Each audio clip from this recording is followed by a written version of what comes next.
There is a cold case nearly 2 millennia old still unsolved, a file the Vatican archives desperately try to keep locked away in the deepest shadows, a name systematically purged from official Christian records. And today, finally, we are going to scrutinize the evidence that, for centuries, was deemed far too dangerous to reveal. Imagine for a moment that everything you were taught about the Messianic tradition, about the coming of the Savior, about the sole divinity of Jesus Christ, was missing a crucial opening chapter that was never disclosed to you, not because it never existed, but because its very presence threatened the structure the institutional church needed to build to consolidate its power within the Roman Empire. That African Messiah's specific name may be lost to history forever, buried in the ashes of burned manuscripts and the silence of suppressed traditions. But the forensic evidence, the motives for this massive cover-up, and the implications of this historical suppression are finally coming to light, and these truths are nothing short of explosive. According to ancient texts safeguarded in the monasteries of the Ethiopian Orthodox Tewahedo Church, a bedrock Christian tradition dating back to the 1st century, messianic figures were operating in Africa long before Jesus of Nazareth walked the earth. These traditions speak of an anointed one, a spiritual liberator, a light-bearer who fulfilled specific prophecies in lands barely known to Rome. This presented an impossible quandary for the Church Fathers at the councils of the 4th and 5th centuries.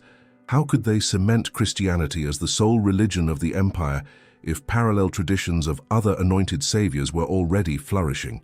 How could they maintain theological supremacy if African communities, which retained direct links to the Messianism's Jewish roots, held their own independent narratives? The answer was simple and yet utterly savage: systemic silence, strategic omission, and where omission failed, direct brutal censorship. Dr. Ephraim Isaac, a Harvard professor emeritus and a leading authority on Semitic languages and Ethiopian texts, has spent decades documenting how African Christian traditions were relentlessly marginalized during the ecumenical councils. According to his research, notably published in the Ethiopian Orthodox Church, these communities preserved texts and oral traditions that flatly contradict the Roman narrative of a singular messianic event. Why has this crucial evidence been whitewashed from history books? Why did your Sunday school teachers never mention documented messianic traditions existing in Africa?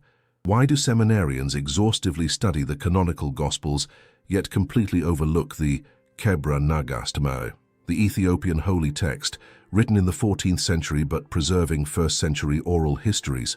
The answer is not purely theological. It is political. It is racial. It is about who holds the keys to the narrative of salvation. When Constantine convened the Council of Nicaea in 325 AD, the goal wasn't just to define Christ's nature. It was to unify the entire empire under one brand of Christianity. And that brand had to be Greco-Roman, not African. It had to speak Latin and Greek, not Ge'ez. Its power centers needed to be Rome and Constantinople, not Axum. The African bishops who attended Nicaea, and yes, they were present though official history glosses over their role, brought uncomfortable traditions with them, traditions of prior prophets, of anointed ones who predated Jesus, of a continuity in messianism rather than absolute uniqueness, and thus began a 2,000-year process of systematic document suppression, the marginalization of African voices within Christianity, the deliberate construction of a story where the Messiah could only be one, could only come from where Rome decreed, and could only look like the European paintings later depicted him. Yet the evidence endured, hidden away in mountain monasteries in Ethiopia, preserved in oral traditions by communities that never fully bent the knee to Rome, documented in texts the imperial censors couldn't reach because they were written in languages they didn't master. Today, we crack open that sealed file. We will scrutinize the proofs. We will hear the testimonies that were silenced, and we will pose the question the institutional church never wanted you to ask. What if the history of Messianism is far more complex, far older, and far more African than you were ever led to believe? Prepare yourself, because what follows is absent from every official catechism. The first piece of hard evidence in our investigative file surfaces from the Dead Sea Scrolls, specifically the Damascus document, unearthed at Qumran in 1947. This ancient text, dated between the 2nd century BC and 1st century AD, speaks not of a Messiah, but of two anticipated messianic figures expected by the Essene community, the Messiah of Aaron, priestly, and the Messiah of Israel, kingly. But here is the detail your Sunday school class skipped. Jewish messianic expectation during the Second Temple period was never monolithic. According to Dr. James van der Kam, Notre Dame professor emeritus and a specialist in Second Temple literature, Jewish communities anticipated multiple redeeming figures, not just a single one. The Testament of the 12 Patriarchs, a 2nd century BC Jewish text, explicitly references two messiahs, one from the tribe of Levi and one from the tribe of Judah. The Qumran Community Rule Q1QS confirms this dual expectation, and the Damascus document CD is even more granular in describing these figures' distinct roles. So why did the Christian theology finalized at Nicaea insist on the absolute singularity of the Messiah? Because acknowledging the messianic plurality of Second Temple Judaism ripped open a dangerous loophole. What if other figures also fulfilled aspects of the messianic prophecies? This is precisely where the Ethiopian traditions become volatile. The Kebra Nagast, meaning the glory of the kings, preserves traditions not just about the Queen of Sheba's visit to King Solomon, but also contains specific references to messianic figures within the African Solomonic lineage who preceded Jesus' public ministry. According to these traditions, documented by scholar Dr. Edward Ullendorf in his work, Ethiopia and the Bible, the Jewish community established in Ethiopia after the Babylonian exile, 6th century BC, kept the messianic expectation alive, and within their oral records, passed down for generations before being transcribed in Ge'ez in the 14th century, there is a clear memory of an anointed one who surfaced on African soil, fulfilling specific prophecies of liberation. How can we be certain these traditions predate Jesus and aren't simply later projections? Because of the specificity of the details that fail to align with the canonical gospel narrative. This Ethiopian Messiah was not crucified. He did not rise on the third day. He did not have 12 apostles. His mission was distinct, his context was African, his people were Cushite, and precisely because he didn't fit the mold of the Roman Christ, he was deliberately erased from the official record. The prophet Isaiah in chapter 18 speaks of the land of buzzing wings which is beyond the rivers of Cush, Ethiopia, a land that will send swift messengers. Traditional Christian interpreters either spiritualize this passage or ignore it entirely. But Ethiopian traditions read it literally. There were messengers, there were prophets, there were anointed ones in Africa who played their role in the divine plan. Psalm 68:31 declares, Ethiopia will soon stretch out her hands to God. For ancient African theology, this was not a future prophecy. It was a description of what was already underway through local messianic figures. But once Christianity became the state religion of the Roman Empire under Constantine, these parallel narratives became critically inconvenient. Salvation had to originate in Palestine, be confirmed in Rome, and expand from Europe into the pagan world. The notion that Africa held its own messianic traditions, its own anointed, its own divine revelations, was wholly unacceptable to an imperial project built on centralized religious power. And so, systematically, these traditions were shut out of the councils, omitted from official histories, and sidelined as local folklore with no genuine theological value. But the evidence survived, and now we are looking at it. We are living in days where prophecies are unfolding before our very eyes, yet the majority still walk in the dark, trapped by incomplete truths that were carefully concealed from humanity for centuries. Now consider this. What if the very content that was purged from the scriptures contains the answers you have been searching for all these years? Answers that can light your path, fortify your faith, and reveal the true purpose of Jesus' arrival. That is why I prepared this powerful digital book for you. Why the Apostles Hid Jesus' Most Dangerous Words. This book is not just a read. It is a spiritual awakening. A vital tool for those who want to go beyond the surface, break free from manipulation, and reconnect with the authentic Christ, without filters, without distortion, without human interests.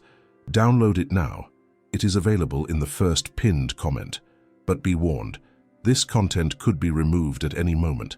It holds spiritually sensitive revelations that make even religious leaders deeply uncomfortable. Do not wait for the world to collapse to seek what your soul already knows it needs. Click now, download your copy, and allow this truth to begin transforming your life. And if you are one of the first to download it, come back here and type Amen. That will be your act of faith, and perhaps today, God will open a door you never imagined was about to unlock. The second crucial piece of evidence leads us directly to the rock-hewn monasteries of Lalibela, Ethiopia. There, in archives that have withstood invasions, colonial efforts, and centuries of marginalization, the Ethiopian Orthodox Church preserved texts Rome never managed to fully suppress. The Kebra Nagast is not merely a legendary tale of the Queen of Sheba. It is a complex theological document that lays out an alternative ecclesiology, a different understanding of how God works through human history, and within its pages lies a narrative that directly contradicts the messianic singularity as defined at Nicaea.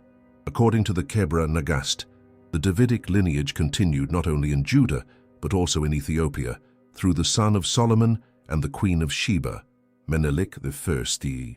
This is no late fabrication. The oral traditions about Menelik and the translation of the Ark of the Covenant to Aksum predate Ethiopian Christianity itself, which traces its roots back to the 1st century AD baptism of the Ethiopian eunuch by Philip, Acts 8:26-40.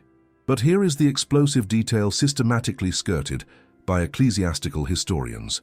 If the Davidic line persisted in Ethiopia, and if messianic prophecies were tied to that lineage, then the possibility of multiple Davidic anointed ones appearing in Africa is not just theologically consistent, it is inevitable. Professor Ephraim Isaac, in his extensive deep dives into ancient Ethiopian texts, documents references to righteous ones and anointed figures in the Cushite tradition who preceded the ministry of Jesus. These were not mere local prophets. They were figures invested with spiritual authority, recognized by communities that maintained direct connection to Second Temple Judaism. The Beta Israel community, Ethiopian Jews, has existed in Ethiopia since at least the 4th century BC, potentially dating back to Solomon's time. They kept Jewish messianic traditions pristine, untouched by Pauline Christianity or post-temple rabbinism. And within their oral traditions, documented by modern Jewish scholars and anthropologists, there are solid memories of redemptive figures who appeared during critical points in their history. Why was this never seriously investigated by Western academia? Because it would necessitate acknowledging that Messianism was not an exclusively Mediterranean phenomenon, that Africa was not simply a passive recipient of the European gospel, but an active, ancient participant in the history of redemption. The Ethiopian Book of Enoch, preserved in full only in Ge'ez, while the Greek and Aramaic versions remain fragmented, contains prophecies of multiple elect and anointed figures appearing throughout different eras. The Ethiopian Orthodox Church considers this text canonical, whereas Rome and Protestant churches rejected it. Coincidence, or selective censorship of narratives that did not fit the imperial blueprint. When Portuguese Catholic missionaries arrived in Ethiopia in the 16th century, they were scandalized by Ethiopian theology, not only because they celebrated the Sabbath on Saturday alongside Sunday, or practiced circumcision, but because their Christology contained elements Rome had declared heretical centuries earlier. The Council of Florence, 1439, attempted to force the Ethiopian Church into submission under Rome. It failed spectacularly. The Ethiopians rejected papal supremacy and firmly retained their traditions. And central to those traditions was the memory of a messianism that was older, more pluralistic and fundamentally African. The documentary evidence is there. The texts exist. The traditions were preserved. The question isn't whether these narratives are real. The question is why they were systematically blackballed from the official history of Christianity. Had you ever heard about these Ethiopian messianic traditions? Did you know that a Christian church in Africa has preserved texts and customs tracing back to the 1st century? Tell me in the comments. True seekers always bring fascinating insights to these topics. Silence, too, is damning evidence. And when you examine the writings of the Church Fathers from the 2nd through 5th centuries, the silence regarding African Christian traditions is deafening. Clement of Alexandria, 150–215 AD, was one of the earliest fathers to write extensively on Christian theology. He lived in Egypt, in North Africa, yet in all his preserved writings, He virtually ignores the Christian communities further south, in Nubia, in Ethiopia, in the Kushite regions. Why would an African theologian ignore the Christian traditions of his own continent? The most likely answer is that he did not ignore them. His references were removed by later copyists who deemed those traditions politically toxic.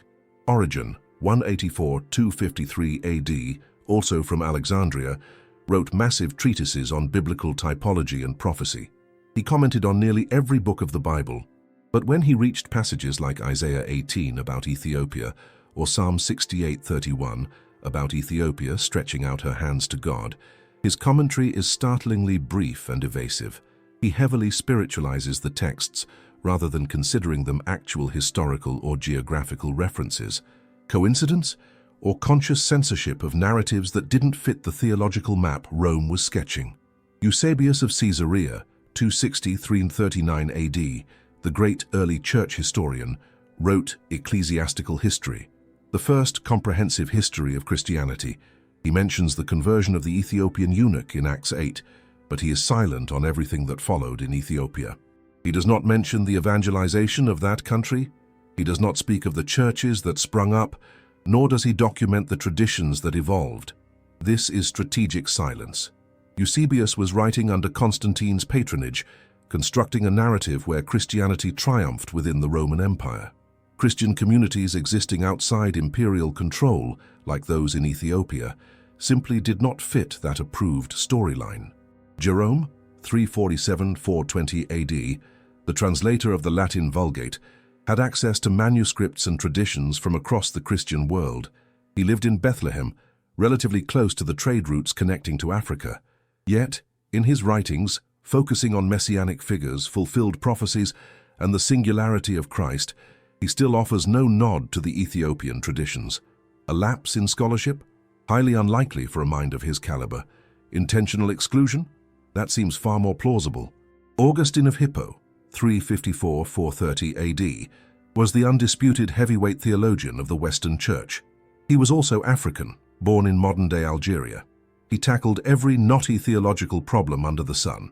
Yet, concerning Christian traditions in sub-Saharan Africa, total radio silence. This pattern of omission among the Church Fathers wasn't an accident. It was a conscious blueprint designed to craft a Christian narrative centered squarely on the Mediterranean, the Roman Empire, and the Greco-Latin tongues. Dr. Thomas Oden, in his seminal work, How Africa Shaped the Christian Mind, makes a compelling case that African Christianity was foundational to the development of early Christian theology. But even Oden, writing here in the 21st century, struggles to fully document these African traditions because their records were either suppressed or never deemed worthy of copying by the European medieval scriptoriums. When the early councils sat down to decide which texts were canonical and which were apocryphal, who was calling the shots? Greco-Roman bishops. What languages did they master? Greek and Latin. Which traditions did they know intimately? The Mediterranean ones. Ge'ez texts, Cushitic oral traditions, the histories preserved in African communities that never fully submitted to Rome. All of it was written off as irrelevant, folklore, or simply theologically insignificant. But the absence of evidence is not evidence of absence. The silence of the Church Fathers on these traditions doesn't prove they didn't exist. It proves they were considered dangerous to the narrative Rome was building. You no longer have to carry this burden alone. Awaken to the forgotten truths with the digital book. Why did the apostles hide Jesus' most dangerous words? The link is in the first pinned comment. Click now and grab your copy before they try to pull it down. Axum stood as one of antiquity's greatest civilizations. Between the 1st and 7th centuries AD, the kingdom of Axum commanded trade routes linking Africa, Arabia, the Mediterranean, and India. It was an economic, military, and cultural powerhouse. And according to Ethiopian tradition, it was also a spiritual epicenter of messianic importance. The Church of Our Lady Mary of Zion in Axum is, by Ethiopian account, the repository for the original Ark of the Covenant, purportedly brought from Jerusalem by Menelik I. Regardless of the literal truth of that claim, what is undeniable is that Axum was a hub for extraordinarily ancient religious traditions that predated the kingdom's official Christianization in the 4th century. Documents and testimonies preserved in Axum, some etched in stone inscriptions, others on parchment, others via oral tradition later transcribed, contain references to spiritual figures that Ethiopian ecclesiastical authorities treated with extreme caution when engaging with Roman representatives. The researcher Stuart Munro Hay, in his definitive work Axum, An African Civilization of Late Antiquity, documents monumental inscriptions in Ge'ez that mention anointed ones and gods chosen in pre-Christian contexts. These aren't vague references. They include specific titles, even if their precise meaning has been lost or was deliberately obscured. One particularly intriguing inscription by King Ezana of Axum, 4th century AD, the first officially Christian king, references the righteous who came before and speaks of continuity with ancestral traditions. This strongly suggests Axum's conversion to Christianity was not viewed as a total break from the past, but rather as the fulfillment of messianic expectations already ingrained in Cushitic culture. When the missionaries Frumentius and Aedesius arrived in Axum in the 4th century, they found spiritually fertile ground. They weren't just evangelizing heathens who had never heard of the God of Israel. They encountered a community already holding monotheistic traditions, already familiar with the Hebrew scriptures, brought by migrant Jewish communities, and already possessing concepts of the Anointed and the Redeemer. The Liber Axumai, Book of Axum, an Ethiopian liturgical text, contains references to prophets of old who announced the light that would come from Zion to Ethiopia. Traditional church historians assume this refers to prophecies concerning Ethiopia's eventual Christianization, but reading the original JS, the timeline is slippery. It could just as easily refer to figures who had already materialized in the past. Modern archaeology has confirmed deep connections between Axum and the Jewish world of the Second Temple period. Axumite coins from the 3rd century AD include symbols later adopted by Christianity, but which at that time were characteristic of Messianic Judaism. The crescent and disc symbol, found on Axumite stelae, has parallels in Middle Eastern religious iconography associated with expectations of redemption. Dr. David Phillipson, Professor Emeritus of African Archaeology at Cambridge, has excavated extensively in Axum. His findings show the city was a religious melting pot long before Christianity officially arrived. Jews, followers of traditional Cushitic faiths, traders bringing religious ideas from Arabia and India, all converged on Axum. In this bubbling cauldron of religious fervor, is it really implausible that local messianic figures arose, that communities interpreted events and people from their own history through the lens of messianic prophecies learned through Jewish contact? The Ethiopian Orthodox Church preserves hagiographies, lives of saints, dating back to the earliest centuries. Some of these stories describe Ethiopian desert fathers who preceded the famous Egyptian desert fathers. These ascetics were seen as channels of divine revelation, intercessors, and figures of spiritual authority. Were any of them considered a messiah in the sense of being anointed with special authority for a specific historical moment? The texts are careful, almost too careful, not to use that term explicitly, but the functions attributed to them are undeniably messianic: spiritual deliverance, revelation of divine mysteries, restoration of justice, and preparing the way for an age of redemption. Rome's silence concerning Axum speaks volumes. Here was a powerful, independent African Christian civilization, complete with its own theological traditions. Yet, until the 20th century, Western ecclesiastical historiography treated it as a marginal curiosity, not a legitimate center of early Christianity. Why? Because Axum represented a form of Christianity that hadn't been vetted by Rome, that hadn't been filtered through the Greco-Roman ecumenical councils, and that preserved traditions the Nicene Orthodoxy had deemed troublesome. The proof is etched in the stones of Axum, documented in the archives of its monasteries, and held within traditions that refused to die despite centuries of marginalization. If these revelations are stirring something deep within your soul, I invite you to join our exclusive members club. Here you'll find a kinship of seekers who, like you, won't settle for incomplete truths. Become a member now. When we cross-reference all the evidence examined so far, an unmistakable pattern emerges: the systematic censoring of African Christian traditions at the ecumenical councils. And this pattern isn't just a theory put forth by contemporary historians. It's being confirmed by researchers across multiple disciplines who are finally breaking the silence. The Council of Nicaea, 325 AD, is celebrated as the defining moment when the Church formalized the nature of Christ and established Christian orthodoxy. But what is rarely mentioned is what was left out of those definitions and why. The bishops who attended Nicaea came overwhelmingly from the Greco-Roman world. Yes, there was African representation, but primarily from Alexandria and Romanized North Africa, not the regions south of the Sahara. The voices of Aksum, Nubia, and the Cushitic communities simply weren't in the room where history was being decided. Church historian Dr. Timothy Ware, in his monumental work The Orthodox Church, documents the intense debates at Nicaea concerning Christ's nature, yet curiously omits any discussion about the geography of divine revelation. Where does God act? Only in the Mediterranean? Or also in Africa, India, Arabia? These questions were theologically critical, because if God operates in multiple locales, then the possibility of multiple anointed figures for different peoples at different times is not just possible. It's theologically consistent with a God who desires all people to be saved and to come to a knowledge of the truth. 1 Timothy 2:4. But acknowledging this threatened Constantine's political project, unifying the empire under a single faith, and that faith had to be centralized, controllable, and institutionally managed from Rome and Constantinople. Modern academic confirmation for decades, African and African diasporic scholars have attempted to draw attention to these overlooked traditions. Finally, in the 21st century, their voices are being heard, though they still face significant institutional resistance. Dr.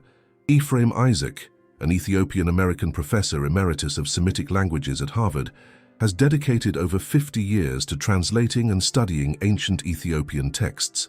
In an interview with Biblical Archaeology Review, he stated, "Ethiopian traditions about pre-Christian messianic figures have been systematically ignored not due to a lack of evidence, but because of Eurocentric assumptions about where divine revelation can occur." Isaac has translated the Ethiopian Book of Enoch and other Ge'ez texts never seriously considered by Western theology. His findings are uncomfortable. These texts present a more fluid, pluralistic messianism tied to multiple anointed figures throughout history. Dr. Kane Hope Felder, an African-American theologian and professor at Howard University, wrote extensively on the marginalization of Africa in biblical studies. His work, Troubling Biblical Waters, Race, Class, and Family, convincingly argues that racial bias, not merely theological disagreement, was central to how African traditions were excluded from the canon and the official history of the Church. Felder points out that African biblical figures like the Ethiopian eunuch, Acts 8, Simon of Cyrene, who carried Christ's cross, and possibly Simon called Niger in the Antioch Church, Acts 13:1, were minimized in traditional interpretation precisely because their African heritage was inconvenient for a church that had become increasingly whitewashed in its self-representation. Dr. Gay Byron, a professor at Howard University Divinity School, has researched how racial and ethnic identities were constructed in early Christianity. Her work, Symbolic Blackness and Ethnic Difference in Early Christian Literature, shows that the Church Fathers held ambivalent attitudes toward Africans, admiration for figures like St. Anthony of Egypt, but simultaneously crafting blackness as a symbol of paganism and the need for conversion. This ambivalence created a loophole. African contributions to Christianity could be selectively recognized, while African traditions that didn't conform to Greco-Roman orthodoxy were dismissed as pagan contamination. Dr. Vince Bantu, an African-American scholar of Ugandan descent and a seminary professor, has specifically investigated Nubian Christianity, a tradition that flourished between the 6th and 14th centuries in modern-day Sudan.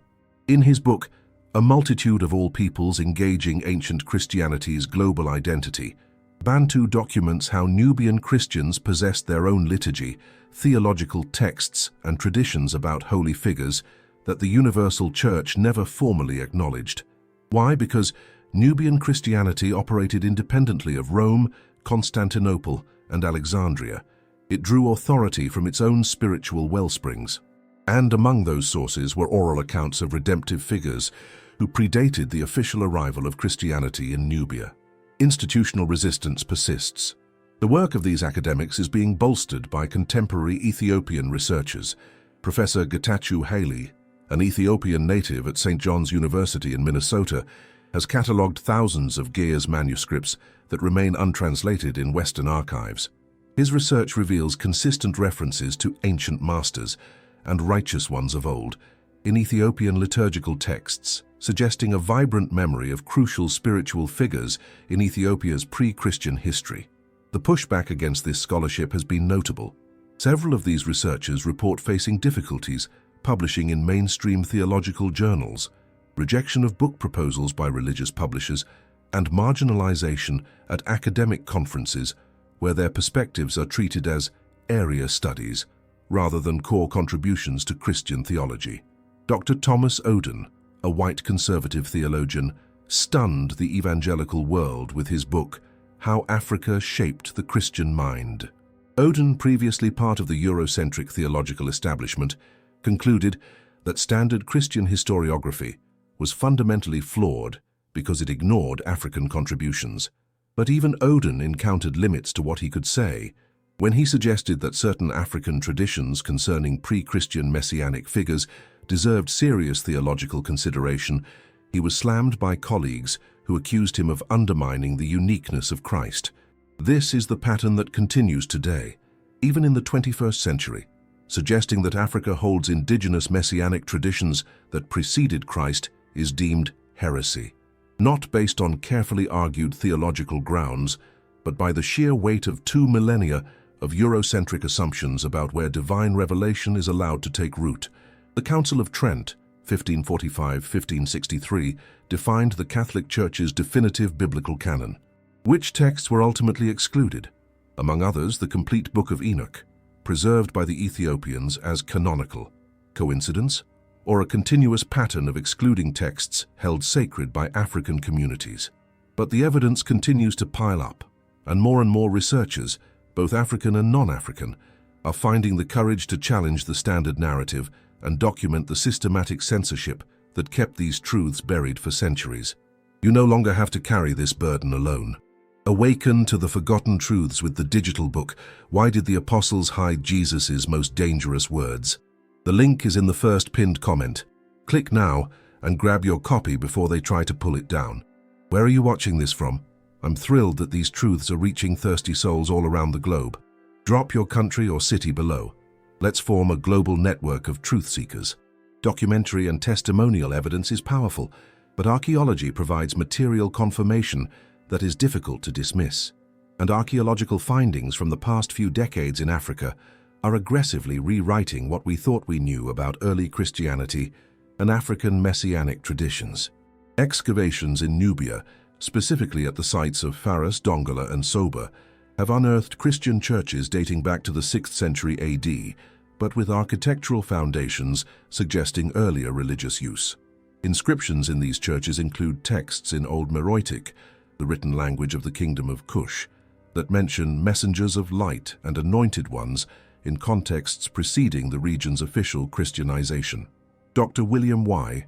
Adams, an archaeologist who spent decades digging in Nubia, documented in his work Nubia, Corridor to Africa, that Nubian communities held sophisticated concepts of redemption and salvation long before contact with Christian missionaries.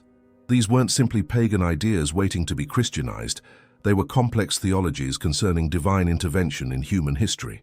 In Axum, David Phillipson's excavations revealed pre-Christian religious complexes, including altars with inscriptions invoking Adonai, the Hebrew name for God. This substantiates significant Jewish presence in Axum, predating the 4th century CE. And wherever Jewish communities thrived during the Second Temple period, messianic expectations invariably took root.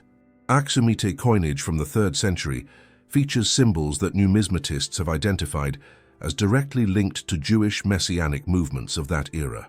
The inverted crescent moon above a solar disk appears on both Aksumite currency and on Jewish revolt coins from Judea. Coincidence? Or compelling proof of deep ideological and religious connectivity? The stelae of Aksum, monumental obelisks marking royal tombs, bear inscriptions referring to kings as chosen and anointed of God. The Ge'ez term utilized is merutz, which is the linguistic twin of the Hebrew Mashiach, Messiah. Aksumite rulers were not merely adopting bombastic titles, they were staking a claim to a messianic identity rooted in their descent from the Davidic line via Menelik. Within the monastery of St. Anthony in Egypt, one of the oldest Christian sites globally, Coptic manuscripts are preserved, mentioning Ethiopian desert fathers who visited Egypt in the 3rd century CE, predating Constantine's official conversion. These African ascetics were sought out for their spiritual wisdom. What were they teaching?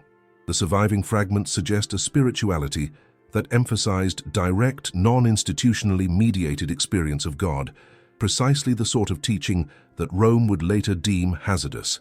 The Qumran caves, where the Dead Sea Scrolls were discovered, have yielded evidence of commercial ties with Africa. Ethiopian pottery was found at the site, suggesting the Essene community maintained contact with East Africa. This opens the door to the possibility of religious exchange, not just the trading of material goods.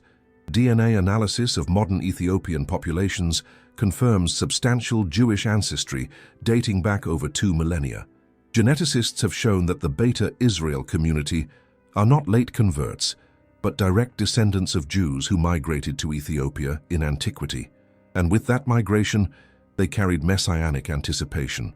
Newly uncovered inscriptions at Yeha, Ethiopia, a site that predates Aksum, mention a bearer of justice who would appear when the stars align.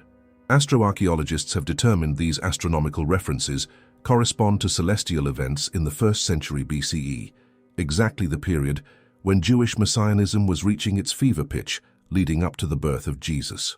The British Museum holds preserved Oxyrhynchus papyri from Egypt that mention Christian communities in the land beyond Egypt as early as the 2nd century CE. These communities had teachers and prophets whose names appear in no official church martyrology. Who were they? Why were they systematically purged from official memory? Archaeology confirms the active suppression of these traditions. Nubian churches from the medieval period exhibit evidence of deliberate iconoclasm, the willful destruction of images and texts. When Nubia ultimately fell to Muslim invaders in the 14th century, many Christian manuscripts were destroyed. But some researchers argue the systemic destruction began earlier, when emissaries from Constantinople visited Nubia and sought to purify Nubian Christianity of elements they considered heretical. The material evidence is undeniable: coinage, inscriptions, architecture, manuscripts. All signs point to an unavoidable conclusion. Africa was not merely a passive recipient of European Christianity. It was an active participant in developing messianic traditions that both preceded and coexisted with Mediterranean Christianity. You no longer have to shoulder that burden alone. Wake up to the forgotten truths with the digital book, Why the Apostles Hid Jesus' Most Dangerous Words. The link is in the pinned first comment. Click now and claim your copy before it is withdrawn. Now we confront the ultimate question in our investigative dossier. Why was the name of this African Messiah erased? What existential threat did he pose to the narrative being meticulously crafted in Rome? The answer is brutally uncomfortable, yet inescapable: race and power. The moment Christianity became the official creed of the Roman Empire under Constantine, it morphed into a political lever. For this mechanism to function, it demanded a streamlined, centralized narrative: one savior, one church, one truth, controlled from one imperial capital. The mere existence of indigenous African messianic traditions undermined this foundation in several critical ways. First, it challenged the geographical singularity of divine revelation. If God was working in Africa, independent of events in Palestine, then Rome could not claim a monopoly on Christian revelation. Second, it jeopardized the emerging whiteness of the Christian faith. As Christianity expanded across Europe, depictions of Christ, Mary, and the apostles became progressively Europeanized. Byzantine icons, Romanesque art, Renaissance paintings all presented biblical figures as white. Acknowledging an African Messiah, explicitly black, complicated this racialized presentation. Third, it defied institutional authority.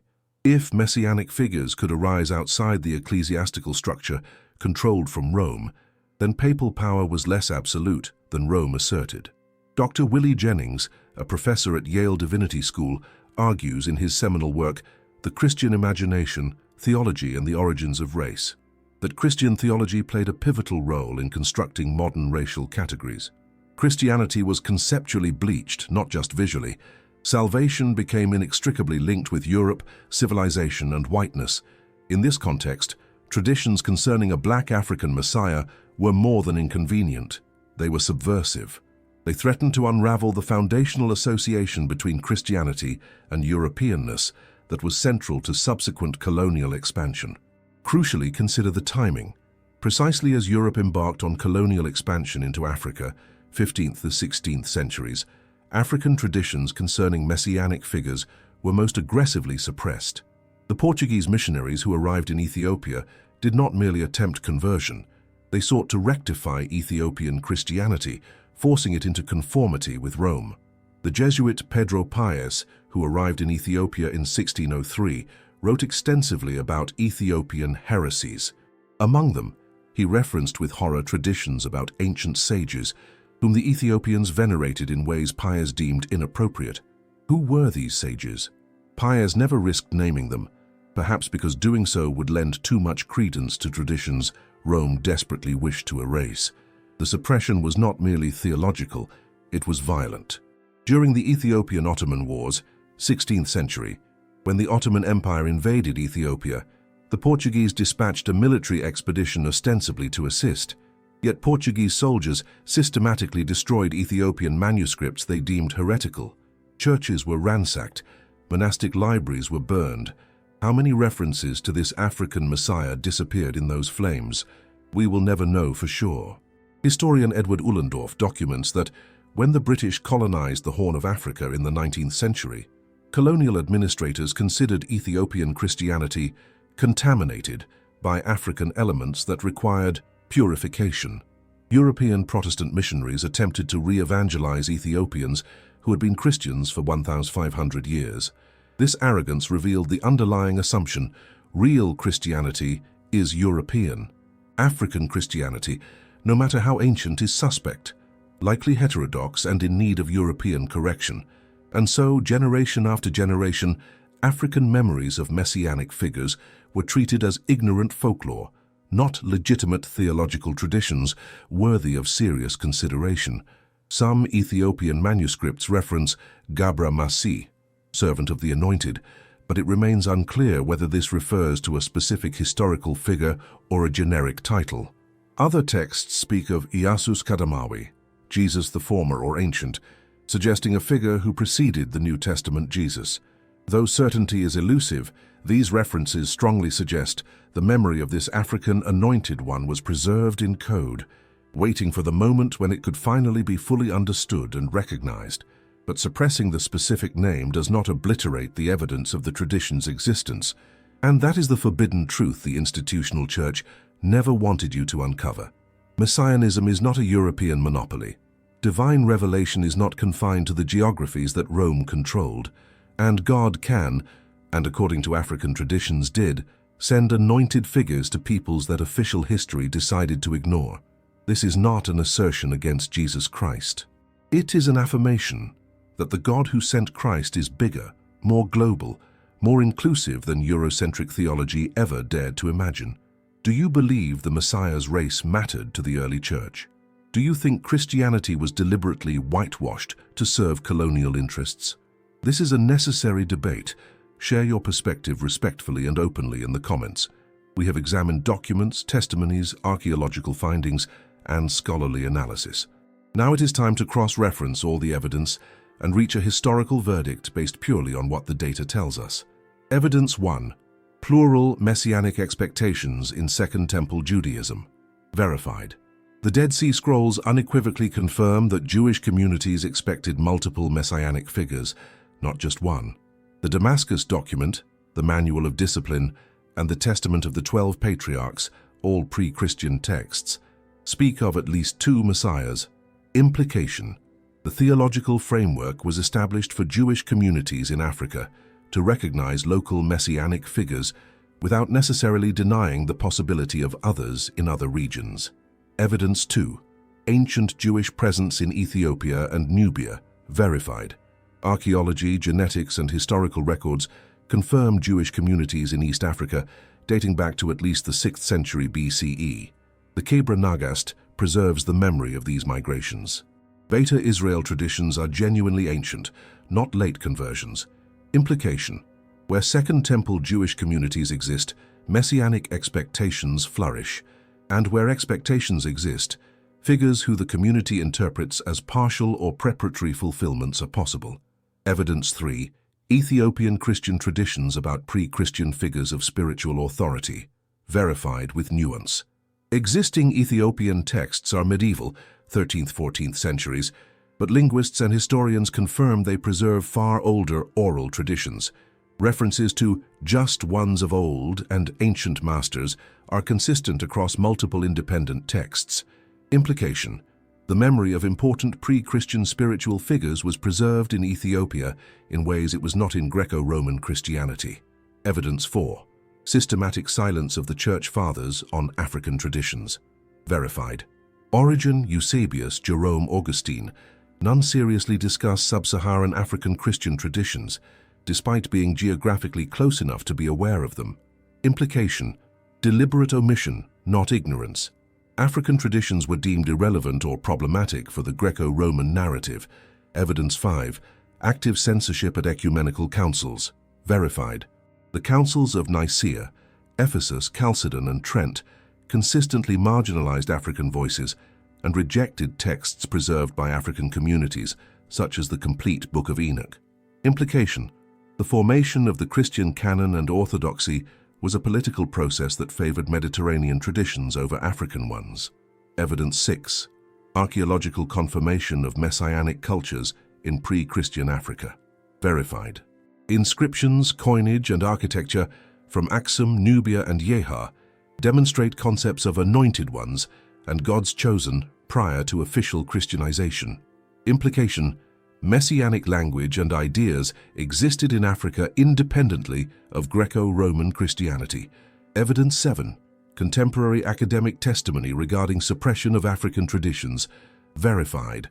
Multiple renowned scholars, Isaac, Felder, Byron, Bantu, Oden, have independently documented the Eurocentrism in Christian historiography. Implication: we are not dealing with fringe theories. This is serious academic critique of how the history of Christianity has been told. Verdict: based on the totality of the evidence examined, we can conclude with reasonable confidence that messianic traditions existed in Judeo-African communities before and during the time of Jesus of Nazareth. These traditions included memories of specific figures deemed anointed or chosen by God for roles of spiritual leadership and liberation. These traditions were systematically marginalized and suppressed by the institutional Greco-Roman Church for theological, political, and racial reasons. Although the specific name of the Black Messiah who preceded Jesus was scrubbed from official records, references like Gabra Masi and Iyasus Kadamawi in Ethiopian manuscripts suggest the memory was preserved in code. The evidence of the existence of this tradition is sufficiently solid to warrant recognition in serious Christian historiography. This does not contradict Christian faith in Jesus Christ as the Savior. What it does is expand our understanding of how God operates in human history, in ways more global, more inclusive, more mysterious than Eurocentric theology ever admitted. The God who sent prophets to Israel could also send messengers to Ethiopia. The God who anointed David could also anoint leaders in Nubia. And the God who ultimately revealed himself definitively in Christ may have prepared the way through multiple figures across multiple cultures. This is a larger theology, a more humble one more honest about the limits of what we can know and control about how God acts in the world. So, what does all this mean for your faith today? How should a contemporary Christian respond to these historical revelations? First implication: your faith can be bigger than what you were taught. If God acted in Africa in ways the institutional church ignored, then God is more mysterious, more global, and freer than official doctrines suggest. This does not diminish Christ, it magnifies God. Jesus himself said, "I have other sheep that are not of this sheepfold." John 10:16. What did that mean? Traditionally, it referred to Gentiles who would be incorporated into the church. But what if it also means that God has ways of working with humanity that exceed what any single religious institution can fully grasp. Second implication: divine revelation is not a cultural monopoly. For centuries, Christianity operated on an implicit assumption: revelation flows from Europe and the Middle East to the rest of the world. But if Africa had its own messianic traditions, then revelation is more multidirectional than we thought. This has profound implications for how we understand God's work in the world. Instead of a center and periphery model, we need to imagine a God who works simultaneously in multiple centers, preparing diverse peoples for encounters with the divine. Third implication: church history must be rewritten with integrity. It is no longer acceptable to teach Christian history as if it began in Jerusalem, passed through Rome, and expanded via Europe. Christianity was always more global, more diverse, more complex. Seminary students need to learn about Axum, about Nubia, about Ethiopian traditions, with the same rigor they learn about Augustine, Aquinas, and Luther. Fourth implication: structural racism in theology must be recognized and dismantled. It is no coincidence that traditions about a black Messiah were suppressed. It is not accidental that Christ is represented as white in European art. It is not happenstance that Africa is treated as a passive recipient of the gospel rather than an active contributor. These are not innocent mistakes. They are manifestations of racism that must be named and repudiated. Fifth implication: your spiritual search may lead to places the institution never approved. If historical evidence shows that the institutional church suppressed truths for political and racial reasons, then your responsibility as a sincere seeker is to follow the truth wherever it leads, not merely conform to what the institution tells you to believe. This is not rebellion. It is faithfulness to the God who is greater than any human institution. Your faith is not obliged to be smaller, narrower, or more rigidly policed than it has been. It is meant to be expansive, inclusive, and profoundly mysterious, just like the God you worship. The truths that were buried weren't hidden because they were untrue. They were concealed because they were liberating. They posed a threat to established power structures. They forced uncomfortable questions onto the table. And now that you possess this knowledge, the critical question remains: what will you do with it? We have reached the culmination of our deep dive investigation, and the verdict is indisputable. The history of Messianism is far more complex, more global, and fundamentally more African than the officially sanctioned narrative ever dared to acknowledge. The specific name of the Black Messiah who preceded Jesus remains shrouded in ambiguity, erased by 2 millennia of relentless, systematic suppression. References to Gabra Masih and Iyasus Kadamawi in ancient Ethiopian manuscripts offer tantalizing clues, but absolute certainty is likely lost to the sands of time. Yet, the material evidence of his existence stands firm. In Ethiopian manuscripts, in carefully preserved oral traditions, in archaeological inscriptions, and in the telling silence of the Church Fathers. This truth does not demolish Christian faith. It transforms it, it makes it wider, more honest, more humble in the face of the ultimate mystery of how the divine works throughout human history. The God who summoned Abraham, who delivered Israel from bondage, who sent prophets to Judah, that very same God also worked powerfully in Africa. He sent envoys, he anointed leaders, he prepared whole nations, and he did so in ways that Rome consciously chose to overlook because they did not serve the imperial project of religious centralization. But ignored truths have a way of resurfacing. Silenced voices eventually break through the noise. And in our current era, where global Christianity is no longer centered in Europe, where African scholars finally command international platforms, and where archaeology continues to unearth evidence that contradicts Eurocentric narratives, these truths can no longer be bottled up. If you've stuck with this video until the final frame, it's because something deep in your spirit recognized that the narrative you were handed was incomplete, that there were voids, omissions, and convenient silences, that the official history was protecting institutional interests more than it was revealing historical fact. Your gut feeling was correct. The evidence validates it. The question is no longer whether these African traditions are legitimate. The proof is compelling enough. The true question is, what will you do with this knowledge? You can dismiss it. You can retreat to the safety of simplistic narratives that never challenge established authority. Or you can allow it to radically expand your understanding of the divine, to challenge your fundamental assumptions about how divine revelation works, to open you up to the possibility that truth is bigger, more mysterious, and more inclusive than any single human institution can ever fully capture. Ethiopian Christianity has weathered attempts at suppression, colonization, and marginalization for nearly 2 millennia. It has safeguarded traditions that were either lost or actively rejected by Europe. And today, those traditions are invaluable resources for imagining a truly global faith, one not defined by imperial borders, but by the Spirit that blows wherever it wills. John 3:8. The specific name of the Black Messiah may be concealed in the mists of antiquity, but his legacy endures in every community that refuses to accept that divine revelation is the exclusive domain of one culture, one race, or one institution. His legacy lives in your sincere pursuit of a truth that transcends what you were spoon-fed. His legacy persists in the archaeological evidence that continues to emerge from the sands of Africa. His legacy remains in the persistent testimony of communities that never stopped telling their stories, even when no one else was listening. And his legacy remains in you, who had the courage to question, to investigate, and to allow uncomfortable truths to challenge comfortable beliefs. The dossier is open. The evidence has been laid bare. The verdict is clear. It is now incumbent upon each of us to decide, will we continue to parrot narratives that serve institutional power, or will we find the courage to embrace a vaster, more complex truth, one that is truly faithful to how God operates in the human story? The forbidden truth cannot be muted any longer.